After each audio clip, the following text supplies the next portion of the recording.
예, 증시 전망대 방송 시작하겠습니다. 지난주는 엔비디아 실적에도 불구하고 AI 논란이 계속 이어졌고요. 또 금리나 변수 가지고 또 출렁거리는 그런 움직임이 나왔죠. 이번 주는 계속 AI 가지고 또 씨름을 할 것 같고요. 그런데 미국 어닝 시즌 끝났거든요. 미국 어닝 시즌이 끝나면 자사주 매입이 또 재개가 됩니다. 그러니까 수급에서는 조금 숨통이 트일 수도 있을 것 같은데 어쨌든 이번 주 어떤 움직임이 나오는지 좀 계속 체크를 해봐야 될 것 같고 무엇보다 외국인들이 되게 많이 팔잖아요. 그러니까 되게 많이 팔면서 대형주들 대부분 다 고전하고 있고 뭐 일본과 중국 간의 어떤 갈등 그 가운데서 수혜를 받을 수 있다 이렇게 분석되는 종목들 일부 그리고 이제 제약주들 정도만 상승하고 그 외에는 이제 대체로 좀 고전하는 그런 흐름이 이어졌습니다. 뭐 지난주 보면 주요국 증시 낙폭이 되게 비슷해요.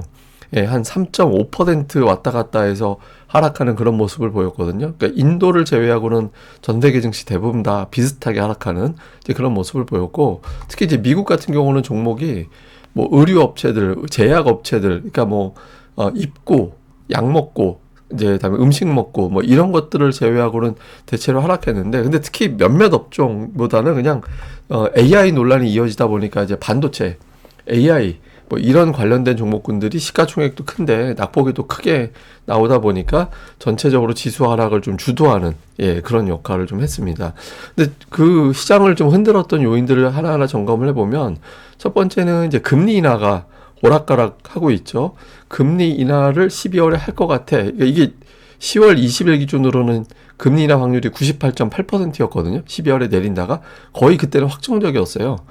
그랬다가 11월 20날 40%, 그러니까 FMC 회의록이 공개가 되면서 연준 인사들이 좀 참는 게 좋을 것 같은데 뭐 이런 의견들이 많았다. 이런 게 알려지면서 40%까지 떨어졌다가 하루 만에 다시 또 70% 이상으로 또 올라왔습니다. 그러니까 이게 뭐 FMC 의사록 보니까 뭐 동결 쪽에 무게가 실린다고 했다가 뭐 연준의 2인자, 그러니까 실질적으로는 2인자고 공식적으로는 3인자인데 넘버 3인데 어쨌든 존 윌리엄스 뉴욕 연은 총재가 금리가 여지 있다. 지금은 인플레이션 위험보다 고용 위험도가 더 크기 때문에 이걸 좀 고려를 해야 돼서 뭐 금리 낼 수도 있어. 그러니까 이런 어떤 메시지를 이제 냈거든요. 근데 이게 지금 왜 중요하냐면 투자자들이 여기에 왜 집중을 하냐면 금리 인하를 염두하고 이제 쭉 포트폴리오를 구성을 한다든가 이런저런 파생 상품 구성을 했던 투자자들이 있어요. 있는데 이런 사람들이 금리 인하가 안 된다고 그러면 내년에 금리 인하 전망까지 또 후퇴를 해야 되나? 이렇게 되면서 자금을 회수합니다. 자금을 좀 빼가거든요, 일부. 금리 인하 한 2번 정도 더 할 줄 알았는데 안 할 수도 있네. 이래버리면 그 자금을 회수하고 그런 과정에서 매도가 나오고 그 매도가 나오면 그 엮여있는 또 다른 파생 상품에서 또 매도가 나오고 그 매도가 매도를 부르는 그런 상황이 만들어지게 되거든요. 근데 사실 금리 인하 뭐 한 번 12월에 한다 안 한다 가지고 저렇게까지 이제 출렁거릴 건 아닌데 그러니까 일부 이렇게 엮여있는 자금들이 있다 보니까 그 자금들이 다른 어떤 AI 논란하고 합쳐지면서 매도가 나오고 이것 때문에 이제 시장이 좀 흔들리는 건데 다만 이제 어느 정도 금리 동결 쪽을 염두하고 자금이 이미 빠져나온 상태라서 이 재료 가지고 뭐 추가적으로 뭐 추세를 담다기보다는 뭐 단발적인 반응만 이제는 좀 나오지 않을까 이렇게 보여지고요. 다음에 이제 AI 버블론이 사실은 제일 지금 심각한 요인이잖아요.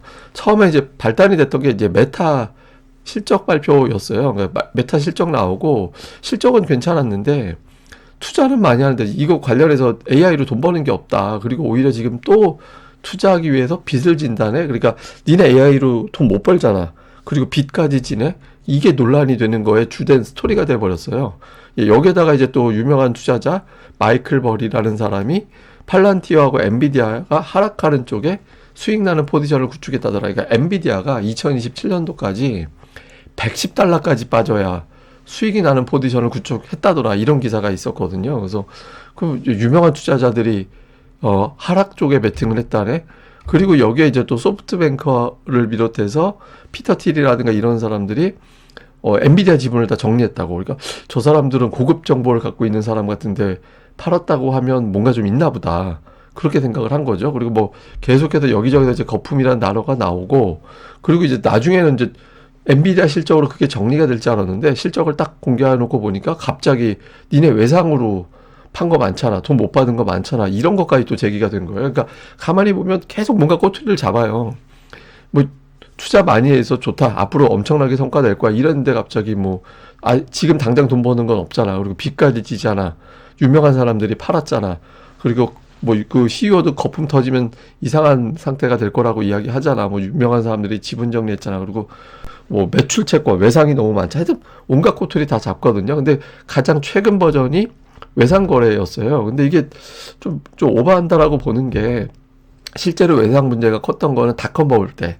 그때는 매출보다 외상이 더 많았어요. 특이하게도. 여기가 이제 나중에 저거 돈 못 받을지도 몰라 이렇게 되는 거였잖아요. 근데 지금은 엔비디아 같은 경우는 매출 채권보다 훨씬 커요.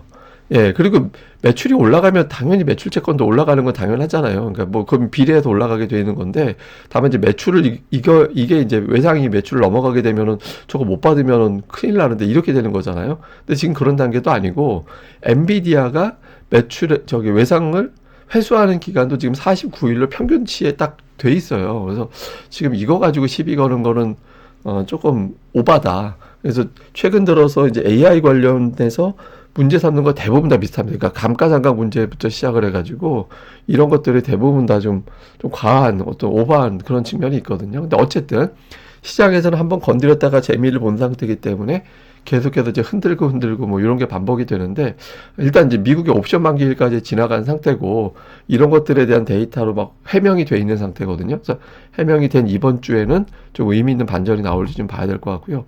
그리고 이제 종목들이 흔들리는 게 당장 오라클 같은 경우가 이게 여긴 좀 문제가 있긴 하죠. 왜냐면 빚을 또 져요. 그러니까 또 그 회사채 발행을 하겠다라는 거예요. 그러니까 회사채가 발행했다는 얘기는 그냥 돈 빌려주세요. 우리 회사에 돈 빌려주세요라고 또 손을 벌리겠다는 얘기거든요. 그러니까 안 그래도 1차적으로 지난달에 돈 빌려가지고 얘네들 괜히 빚만 늘어나네 이런 걱정이 있는데 또 그런다고 하니까 그러니까 주가가 이렇게 많이 빠졌죠. 그러니까 이거는 이제 달리 보면 다른 각도에서 보면 이 종목이 안정이 되면 이제 그걸로 AI 논란은 좀 완화가 됐구나 이렇게 볼 수 있는 거죠. 근데 이런 가운데서 좀 돋보이는 기업들, 예를 들면 구글, 이게 구글로 자금이 몰려가는 것도 있는 것 같아요. 이게 이제 덩어리가 좀 큰 기업이잖아요. 시가총액도 제법 되고, 워런 버핏 회사 버크셔 서웨이가 여기에 투자했다더라. 이거 사실 버크셔 서웨이가 여기 투자했다는 얘기는 버크셔도 그 AI를 인정한다는 얘기예요. 예, 근데 이제 그거보다는 그냥 구글에만 꽂힌 거죠. 실제로 구글은 그 AI로 지금 돈을 벌고 있고, 제법 벌고 있고, 예, 그러다 보니까 여기에 집중되면서 사실 다른 AI주가 흘러내리는 게 구글 때문일 수도 있어요. 그러니까 이거 사기 위해서 저거 팔자. 그러니까 이런 게 있을 수도 있거든요. 그다음에 또 하나가 최근에 이제 제약주가 상대적으로 강하죠. 뭐 시장이 좀 걱정될 때는 좀 안정적인 어떤 종목이 뭐가 있을까 이렇게 따질 때 이제 투자들이 가끔 이런 제약주라든가 배당주라든가 이런 것들로 가기도 하거든요. 그래서 지금 AI 논란이 나오고 나서부터 오히려 이제 이런 어떤 제약주는 또 되게 강하게 가는 그런 움직임을 보인 게 있습니다. 근데 저는 이런 것보다 비트코인 하락이 제일 조금 심각하지 않나라고 싶거든요. 제가 비트코인 하락이 왜 심각하냐면 뭐 일단 표면적으로는 이게 이제 너무 빠지게 되면 이거 가지고 사업하는 회사들이라 아니면 비트코인 지분 많이 갖고 있는 기업들 있잖아요. 그런 기업들의 주가가 빠지는 것도 문제가 되지만 이 자체 코인에 투자하고 있는 여기저기 펀드들이 되게 많아요. 개인 투자자들도 되게 많고 레버리지, 그러니까 비트코인의 ETF 2배 올라가는 상품에 가입하거나 대출 받아가지고 비트코인 샀거나 이런 사람들 입장에서 저게 빠지면 다른 데 팔아가지고 저걸 채우거나 물타기 해야 되는 경우가 생기거든요. 또 아니면 뭐 예를 들어서 빚져서 투자한 경우는 반대 매도 나갈 수도 있는 거고, 그러니까 이거하고 엮어가지고 굉장히 많은 매도가 나왔을 가능성도 있습니다. 그러니까 코인 투자 규모도 제법 되잖아요. 그러니까 코인이 빠지면서 다른 주식 시장, 특히 AI 관련된 종목군들을 팔아서 이게 투자 성향이 좀 비슷하다라고 보니까 그러니까 그쪽에서 이쪽으로 이제 여파가 넘어갔을 가능성이 있거든요. 그래서 이번 주에 오라클이 안정이 되는지, 그다음에 비트코인이 안정이 되는지, 그러니까 이 부분은 상당히 중요합니다. 그러니까 제가 뭐 지난주에 CTA 상식적으로 알아두라고 말씀드린 적이 있잖아요. 그게 추세 매매하는 이제 펀드라고 생각하면 되는 건데, 이게 이제 지금까지는 상승 추세로 생각하고 있다가 막 비트코인 문제, 뭐 AI 문제 이런 거 빠지면서 떨어지면 이게 갑자기 하락 추세로 추종하는 쪽으로 바뀌게 되면 매물이 확 쏟아지거든요. 그러니까 지금보다 더 큰 하락이 나올 수도 있어요. 그래서 코인하고 이런 AI주들이 이번 주에 안정이 되는지도 상당히 중요한 변수로 봐야겠습니다. 그 다음에 이제 뭐 일본 변수도 하나만 생각을 해보면 뭐 중국과의 갈등이 이거보다 일본이 지금 돈 풀잖아요. 경기 부양한다고. 좋게 보면 기축통화 중에 하나인 엔화가 공급되는 거는 뭐 글로벌 유동성 공급되네? 이렇게 생각할 수도 있고, 근데 이제 좀 안 좋게 보면 이제 환율이 불안해질 수 있거든요. 그러니까 일본 엔화가 더 풀리는 거니까 엔화 약세, 달러 강세, 원달러 환율 상승 이렇게 될 수도 있고, 또 일본이 저 돈 투입한다라는 거는 빚져야 되니까 국채 금리가 올라가게 되잖아요. 그러니까 일본 금리 올라가면서 다른 나라 금리까지 같이 끌어올리는 그런 결과가 나올 수도 있거든요. 그래서 이게 뭐 좀 장단점인데 좀 어쨌든 지금 일본이 여러 가지 어떤 지금 좀 사고를 치고 있는 것 같아서 이런 내용들은 뭐 아직까지 우리 증시에 뭐 큰 영향을 주고 있는 것 같지는 않지만 좀 체크는 계속 해봐야 될 것 같습니다.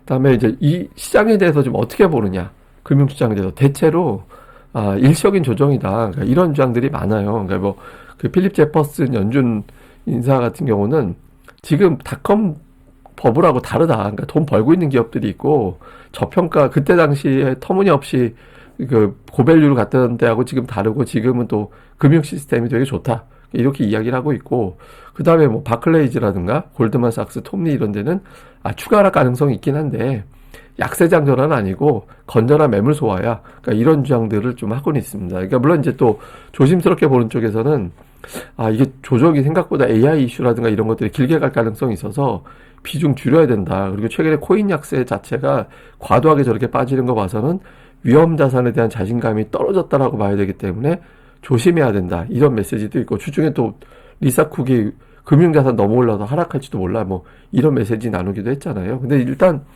그 부정적인 이슈는 많이 올라서 문제예요. 많이 올라서. 그러니까 많이 올라서 거기에 대해서 조금 경계해야 된다라는 건데, 근데 좀 한편으로 보면 지금 많이 빠졌거든요. 그래서 가격 부담을 덜어낸 상태고, 이번 주가 되게 중요해요. 제가 이번 주가 왜 중요한지는 잠시 또 차트 보면서 설명을 드리겠습니다. 근데 어쨌든 미국 그 분석가들의 의견을 보면 제가 찾아본 걸 한 3대1 정도? 그러니까 3 정도가 아직은 일시적인 조정이 하고 1 정도가 쉽지 않은 것 같아. 한동안 조정이 좀 길게 갈 것 같아. 그러니까 이렇게 좀 구분이 되어 있다. 이렇게 보시면 되겠습니다. 자, 우리 증시는 지난주 월봉이 되게 많이 빠졌거든요. 저 주봉이. 그리고 월간 하락은 2년 만에 가장 많이 빠져 있는 상태예요. 근데 이제 하나 우리가 주목해 봐야 되는 게 그 코스피가 6월 이후부터, 그러니까 5월 이후부터 봐도 되죠. 근데 어쨌든 한 달 빠지면 2주 올라갔어요. 그러니까 2주 연속 하락은 없었어요. 2주 연속 하락은 없었고 한 주 빠지면 최소 2주 올라갔었거든요. 근데 이번 같은 경우가 11월 들어서가 2주 연속 빠진 적은 없는데 빠지고 나서 2주 연속 올라가지 못했어요. 그러니까 하나 패턴은 지키지만 하나 패턴은 깨져 있는 상태거든요. 근데 만약에 이번 주에 마이너스가 나버리면은 패턴이 깨지는 게 돼요. 그러니까 이거 투자들 입장에서는 추세가 바뀌었다. 그러니까 추세가 바뀌었다라고 의심하게 되는 그런 계기가 될 수도 있거든요. 그래서 이번 주에 올라가는지가 되게 중요한데, 이게 미국 시장도 마찬가지예요. 그러니까 미국 증시 같은 경우도 가장 안 좋은 시기를 통과했거든요. 그러니까 원래 미국은 11월이 원래는 괜찮아요. 근데 그 안 좋은 시기라는 게 뭐냐면 이게 옵션 만기 때문에 그런 게 좀 있는 것 같기도 한데, 또 이번 옵션 만기 때 그 상승 쪽으로 생각을 했다가 이제 판이 바뀌어버려가지고 그것 때문에 자금 이동이 막 빈번하게 일어나면서 주식을 팔랐고, 그게 이제 재료하고 겹쳐지면서 이제 상당히 낙폭이 커진 거다, 뭐 이런 주장들도 있는데, 어쨌든 미국은 이제 연말 블랙 프라이데이 쇼핑 시즌 그 주간으로 가면서부터는 올라가는 그런 상황이 만들어졌거든요. 그러니까 코스피는 2주 연속 빠지진 않았다. 그리고 미증시는 전통적으로 올라가는 장 추세로 바뀌었다. 그러니까 지금 이 구간을 통과하면서 미증시가 또 공교롭게도 금일에 플러스가 났잖아요. 결과적으로는. 그래서 이런 것들을 좀 고려를 해보면 아마도 이제 좀 이번 주가 굉장히 중요한, 그러니까 올라가야지만 되는 주간인데 그럼에도 불구하고 깨진다면 좀 이상해지는 거죠. 자, 그리고 코스닥 같은 경우는 사실 되게 중요한 저항대 950 언저리가 지금 2023년도 이후, 그러니까 사실 2022년부터로 봐도 돼요. 그때부터 굉장한 저항대로 작동하고 있거든요. 근데 여기서 이제 밀리면 안 되는 게, 그 하반기 들어서 그 코스닥 지수가 조정 나오고, 조정은 되게 자주 나와요. 조정 되게 자주 나오는 편이거든요. 근데 보면 조정 폭이 짧게는 4.2%, 가장 길게 나왔던 게 7.3% 정도였는데, 지난주 조정이 7.2%였어요. 그러니까 뭐 최근에 조정 나오는 거 한 5, 6%, 5, 7% 그 사이 왔다 갔다 하는 조정이 나왔으니까 지금도 폭은 되게 비슷하다고 봐야 되거든요. 근데 여기서 만약에 깨지면 보시다시피 61선 깨지게 되는 거고 61선 깨지는 거에다가 여기서부터 신용이 털릴 거예요. 그러니까 한 두 자릿수 넘어가서 마이너스 10% 이상 하락하는 그런 경우가 나올 수도 있거든요. 그러니까 코스닥은 이번 주 정도에 그러니까 뭐 코스피도 마찬가지고 미증시도 마찬가지인데 이번 주에 돌리는지 여부가 단순 조정이냐? 이거 생각보다 길게 혹은 FOMC 때까지 이렇게 뭐 이렇게도 상상할 수 있어서 타이밍상 되게 중요한 그런 시기가 됐습니다. 근데 외국인들이 계속 팔아요. 예, 외국인들이 매도를 계속 하고 있고 지난주에 4조 팔았고 이번 달에만 14조 원. 지금 아마 한 4년 만에 최대인가 아마 그럴 거예요. 외국인들이 되게 많이 팔고 있거든요. 4조 팔았는데 뭘 그렇게 팔았나 봤더니 하이닉스. 예, 하이닉스를 전체 매도하는 비중의 한 60% 정도가 하이닉스죠. 2조 7천억 정도 이렇게 팔았고, 그 다음에 뭐 삼성전자 우선주가 있긴 합니다만, 이제 뭐 매도가 나머지는 이렇게 일주일 동안 1,700억 판 거를 되게 많이 팔았다고 하진 않거든요. 그래서 하이닉스를 되게 많이 팔았구나 정도고, 나머지는 분산. 산 거는 일주일 동안 순매수한 게 800억대가 순매수일이니까 좀 어정쩡하죠. 예, 그리고 종목도 특별한 어떤 업종에 집중되어 있지는 않습니다. 그래서 외국인들은 어쨌든 매도에 집중했거나, 그러니까 매도한 게 일주일에 2조 7천억의 매도를 쏟아붓는 그런 종목이 있구나라는 게 이제 근데 이거는 그래서 시장 보는 게 되게 심플해요. 하이닉스 매도 끝나면 끝나는 거예요. 예, 그러니까 어떤 추세 자체가 이 매도가 그러니까 이게 되게 중요한 바로미터로 보면 되겠고, 그 다음에 코스닥 쪽에서는 기관 투자자들의 종목이 되게 중요한데, 그러니까 이 와중에 뭘 샀냐? 그러니까 제약 바이오 계열의 종목군들이 수치상으로는 되게 많습니다. 예, 이게 되게 많고, 그 다음에 이제 지난주 금요일에는 떨어질 때 반도체, 주간으로는 그렇게 팔더니 지난주 금요일에는 또 반도체를 샀거든요. 그래서 제약 바이오와 반도체, 그러니까 이런 쪽에 조금, 외국인들은, 예, 외국인들은 이제 반도체를 샀고, 기관 같은 경우는 제약 바이오, 그러니까 이쪽을 이렇게 샀거든요. 그래서 일단 제약 바이오와 반도체가 지난 주말 또 주간 기준으로는 수급이 좀 괜찮아서 이런 업종이 또 이번 주에 어떤 변화가 생기는지 이제 그것도 좀 체크해 봐야겠습니다. 뭐 주요 종목들은 코스피는 하이닉스가 그래도 마이크론에 비하면 선방한 거죠. 근데 어쨌든 시가총액 1, 2, 3가 2.5, 7.0, 8.1% 빠졌고, 근데 뭐 대부분 다 빠져서 그냥 시장 자체가 약했다 이렇게 이제 볼 수밖에 없는 거고, 코스닥은 이제 중국 관련된 그러니까 예, 중국인들이 일본 관광 안 가고 우리나라로 오겠구나라고 해서 무슨 뭐 카지노 종목이라든가 화장품이라든가 이런 것들이 올랐고, 나머지는 뭐 2차 전지, 반도체 뭐 많이 빠졌죠. 그리고 제약바이오는 종목들별로 좀 산별적으로 움직이는 예, 그런 모습을 좀 보였고, 그래서 전체적으로 특정 몇몇 종목이 지수를 떨어뜨렸다라기보다는 떨어뜨리는 업종이 있지만 나머지도 그냥 못 견디고 빠지는 그런 모습이 나와서, 일단 이제 우리가 보통 하락 이렇게 나오면 결자 해지 원칙이라고 표현하는데, 그 사고친 종목이 돌아서는지 여부로 이제 그 상황이 종료된 걸로 보거든요. 그러니까 외국인들의 매도 역시 SK 하이닉스, 이게 이제 매도가 중지가 되느냐, 뭐 그 부분을 좀 잘 봐야 될 것 같습니다. 자, 이번 주 주요 변수들 정리를 해보면, 우선 리스크는 여전한 AI 문제. 저는 저거 좀 오버하는 것 같긴 해요. 왜냐면 이게 뭐 예를 들어서 투자 많이 한다고 뭐라 하는데, 그러니까 장사가 잘 되니까 투자하는 거잖아요. 예, 그러니까 뭐 1호점이 워낙 잘 되니까 2호점 내야겠는데 이렇게 되는데, 2호점 내는 게 위험한 거야. 근데 1호점이 너무 장사가 잘 되면 저기다도 내도 되게 장사가 잘 될 것 같은데, 뭐 이런 분위기로 보면 되거든요. 그러니까 뭐 뭔가 좀 점프하겠다, 그런 기업들이 점프하겠다라는 의지를 가지고 하는 건데, 뭐 의심을 갖는 거는 맞긴 하지만 조금 의심의 강도도 좀 지나친 감도 있는 것 같다. 좀 지켜보자 정도가 아니라 그냥 안 좋다 이렇게 돼버리니까. 그 다음에 12월 금리나 불확실성, 이게 저는 차라리 그냥 인하 안 한다 이런 쪽으로 고정되는 것도 나쁘진 않다라고 생각했거든요. 이게 오락가락하는 게 사실은 더 좀 헷갈려요. 근데 어쨌든 금리 인하에 대한 어떤 불확실성도 또 리스크가 될 거고, 앞서 말씀드린 대로 비트코인이 하락하는 거는 단지 저거 하나 빠지는 게 아니라 거기에 엮여있는 자금이 같이 출렁거리는 문제가 있고, 반면에 이제 기대 요인은 금리 인하 기대감이 또 살아난 거. 예, 존 윌리엄도 이분이 원래는 비둘기였다가 중도로 갔었거든요. 근데 다시 또 비둘기로 왔어요. 예, 그러니까 더 시장이 더 환호한 거예요. 지난주 금요일에. 왜냐면 이 사람이 약간 최근에 중립적인 발언했는데 저렇게 메시지를 하니까.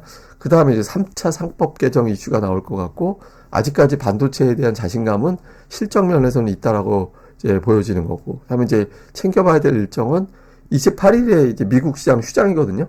예, 그러니까 뭐 추수감사절 휴장, 그다음에 29일은 반장, 그러니까 목요일 휴장, 금요일은 반나절만 열립니다. 그리고 블랙 프라이데이 쇼핑 시즌이라서 이 쇼핑 시즌에 또 주식시장이 이렇게 나쁘지는 않았었어요, 전통적으로. 그래서 요 흐름이 어쨌든 좀 반전을 이끌어낼 수 있겠느냐, 아니면 그냥 일부 종목들만 가느냐, 또 올라갈 때 이거는 기회야라고 해서 또 때려버리느냐, 여러 가지 시나리오가 있죠. 좀 볼 필요가 있고, 그다음에 수급에서는 외국인들이 역대급으로 많이 팔고 있다, 갑자기.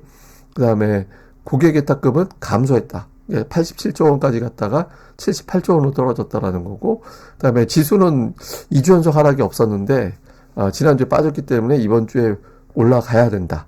안 올라가면 이제 좀 흐름이 바뀐 거로 시장이 생각하고 매도가 신용 털리는 물량이 나올 수도 있다라는 거고, 다음에 지난주 같은 경우는 이제 중국하고 일본 갈등 관련된 종목군들 일부 제약주 정도가 올라갔는데, 하여튼 좀 기관 외국인들이 따박따박 받아낸 종목들이 있어요. 그러니까 업종보다는 이제 종목들이 있거든요. 그러니까 그런 종목들을 좀 집중적으로 이번 주에는 좀 관심을 가져나갈 필요가 있다, 이렇게 보시면 될 것 같습니다. 근데 최근에 약간 좀 제가 계속 타이밍상 이번 주가 중요하다고 말씀드리는 게, 보통 신용하고 고객예탁금하고 추세가 비슷하게 가요.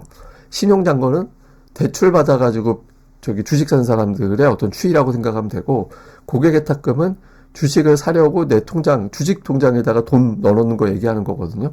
근데 최근에 어떤 일이 벌어지고 있냐면, 예탁금은 줄어드는데 신용잔고는 늘어나요. 그러니까 이제 본 계좌, 주식 계좌에서는 돈을 빼거나 아니면 이제 주식으로 사놓고 있는 상태인데, 그리고 어쨌든 줄어들어서 주식 통장은 줄어들어 있어요. 근데 빚내서 주식하는 비중은 늘었고, 이렇게 되면 무슨 일이 생기냐면, 그냥 내가 갖고 있는 돈으로 주식 사면 그냥 견뎌도 되거든요.